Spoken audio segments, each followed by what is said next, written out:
সবাইকে আসসালামু আলাইকুম। আজ আপনাদের ঢ্যাঁড়স দিয়ে রুই মাছ রান্না করে দেখাবো।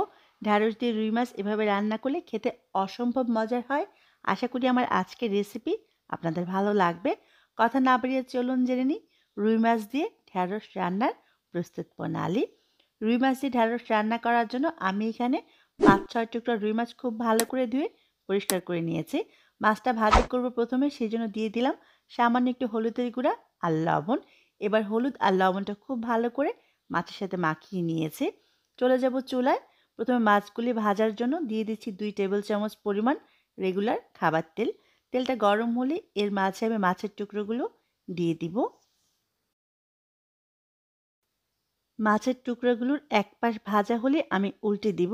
উল্টে পাল্টে দুই পাশে যখন সুন্দর একটা গোল্ডেন ব্রাউন কালার আসবে তখন আমি উঠিয়ে নিব।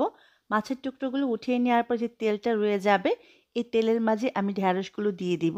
এখানে আমি 400 গ্রাম ঢ্যাঁড়স খুব ভালো করে ধুয়ে কেটে নিয়েছি। ঢ্যাঁড়সগুলো কাটার আগে অবশ্যই ধুয়ে নেবেন, তা নাহলে কিন্তু পিচ্ছিল হয়ে যাবে।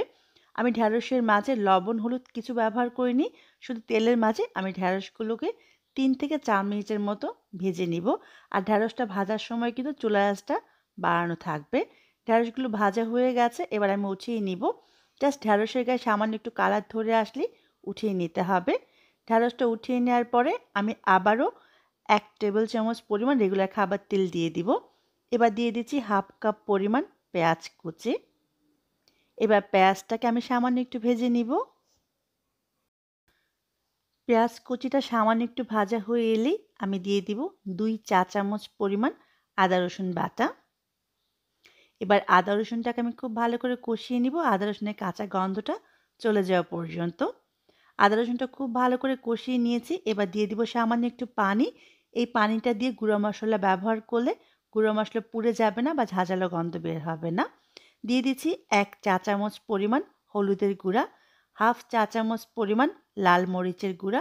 আপনি ঝাল কতটুকু খাবেন তার উপর ডিপেন্ড করে মরিচের পরিমাণটা কম বেশি করে নিতে পারবেন।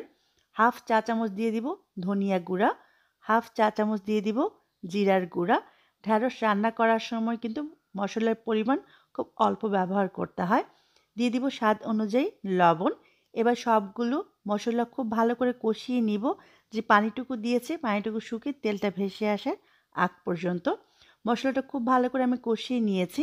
এবার এর মাঝে ভেজে রাখা ঢ্যাঁড়সগুলো দিয়ে দিব। এবার এই মশলার মাঝে চুলা আঁচটা মাঝারি করে আমি ঢ্যাঁড়সটা কষিয়ে নিয়েছি 4 থেকে 5 মিনিটের মতো। ঢ্যাঁড়সটা খুব ভালো করে কষানো হয়ে গেছে।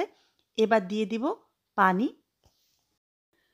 আমি এখানে 1.5 থেকে 2 কাপ পরিমাণ পানি দিব। এই তরকারিতে খুব বেশি ঝোল হলে খেতে ভালো লাগবে না। মাখা, মাখা ঝোল হলেই খেতে ভালো লাগে। এবার অপেক্ষা করব পানিটা ফুটে ওঠা পর্যন্ত।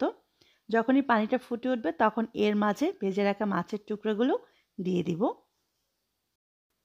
মাছের টুকরোগুলো দেওয়ার পরে চুলার আঁচটা মাঝারি করে আমি ঢেকে দিব 8 থেকে 10 মিনিটের জন্য। ফিরে এলাম 10 মিনিট পরে। এই তরকারিটা খুবই আলতোভাবে নেড়ে দিতে হবে। খুব জোরে জোরে নাড়লে কিন্তু ঢ্যাঁড়সগুলো একেবারে গলে যাবে। এই পর্যায়ে খুব আলতোভাবে আমি মাছের টুকরোগুলোকে উল্টে দিব। মাছের টুকরোগুলো উল্টে দেওয়ার পরে আমি 5-6টা আস্ত কাঁচামরিচ দিয়ে দিব ফ্লেভারের জন্য। আপনি ঝাল বেশি পছন্দ করলে মরিচগুলো কেটে ব্যবহার করবেন। ধনেপাতা কুচি দিয়ে দিচ্ছি 3 থেকে 4 টেবিল চামচ পরিমাণ। খুব আলতো করে আবার আমি একটু নেড়ে নিব। আবারও বলছি, খুব জোরে জোরে নাড়লে কিন্তু ঢ্যাঁড়সগুলো একেবারে গলে যাবে। খুব ভালো করে নেড়ে মিশিয়ে চুলার আঁচটা একেবারে কমিয়ে আবার আমি ঢেকে দিব 5 মিনিটের জন্য ধনেপাতা কাঁচামরিচের ফ্লেভারটা তরকারিতে আসার জন্য। ফিরে এলাম 5 মিনিট পরে। আমার রান্নাটা মাশাআল্লাহ একেবারে পারফেক্টভাবে হয়ে গেছে দেখুন। এরকম মাখা, মাখা ঝোল থাকলেই খেতে অসম্ভব মজার হয়। নামানোর আগে অবশ্যই লবণটা চেক করে নেবেন। আর ঢ্যাঁড়সটা কিন্তু মাশাআল্লাহ একেবারে পারফেক্টভাবে সেদ্ধ হয়ে গেছে। এবার নামিয়ে পরিবেশন করুন খুবই মজার ঢ্যাঁড়স দিয়ে রুই মাছের তরকারি। সবাই অনেক ভালো থাকবেন, আমার জন্য দোয়া করবেন। আজকের জন্য আল্লাহ হাফেজ।